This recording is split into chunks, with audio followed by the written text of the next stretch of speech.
మానవత్వానికి మచ్చ తెచ్చే సంఘటన ఒకటి మహబూబాబాద్లో చోటు చేసుకుంది. 3 కొడుకులున్నా ఆ తల్లి అనాథ అయిపోయింది. గోరు ముద్దలు కొసరి కొసరి తినిపించి పెద్ద చేసిన కొడుకులు ముసలితనం వచ్చిన ఆ తల్లిని ఆదరించకుండా రోడ్డున పడేశారు. ఒక్క ముద్ద అన్నం పెట్టకుండా కన్న తల్లిని బజార్లో వదిలేశారు. రాజుల్లాంటి 3 కొడుకులను కన్నానని మురిసిపోయిన ఆ తల్లి ఇప్పుడు రోడ్లపై అడుక్కు తింటూ కాలం వెళ్లదీస్తోంది. ఆకలేస్తే అడుక్కుంటున్నానని, అదీ చేత కాకపోతే కాలే కడుపుతోని అరుగులపై చెట్ల కింద పడుకుంటున్నానని ఆ తల్లి కన్నీళ్లు పెట్టుకుంటుంది.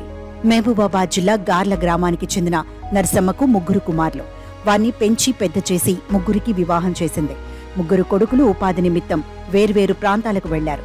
అయితే వారు సెటిల్ అవ్వడం కోసం తల్లి నుంచి 3 ఎకరాల భూమి, బంగారం తీసుకుని వెళ్లిపారు. అయితే కాలక్రమంలో తాను ఉంటున్న ఇల్లు పాడుపడి కూలిపోయింది. దీంతో ఆమెకు నిలువ నీడ లేకుండా పోయింది. ఊళ్ళో తన పరిస్థితిని కుమారులకు చెప్పినా వారెవరూ పట్టించుకోలేదు. తల్లిని తమ వద్ద ఉంచుకునే సాహసం చేయలేదు. కొడుకులంతా కలిసి నర్సమ్మని ఒంటరిగా వదిలేయడంతో ఆమె వీధి పాలైంది. 3 కొడుకులున్న అనాథలా మారి భిక్షాటన చేస్తూ కాలం వెళ్లదీస్తున్నానని కన్నీరు పెట్టుకుంది. వృద్ధ వయసులో పనిచేసుకుని బతకలేని తనకు దిక్కెవరంటూ కన్నీళ్లు పెట్టుకుంది నర్సమ్మ. 3 కొడుకులున్నా ఎవ్వరూ ఒక్క బుక్క అన్నం పెట్టట్లేదని ఆవేదన వ్యక్తం చేసింది.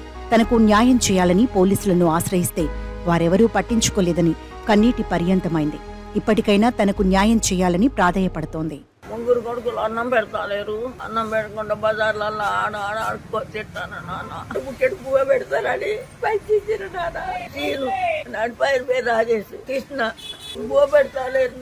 నన్ను ఎవరిని పెట్టిన తింటాను లేకుండా అడిగారు. తప్పుడు చెక్క పడుకుంటారు, గద్దెల మీద పండుకుంటారు. నేను ఈ వానాకాలం వచ్చేసరి కాలం ఏడబడినని కొడుక కొంచెం పండుకున్నాను. కానీ 3 నెలలే పెట్టాను. నేను ఎక్కువ పెట్టాను, ఒక్కొక్క నెల పెట్టాను. పెడతలేరు.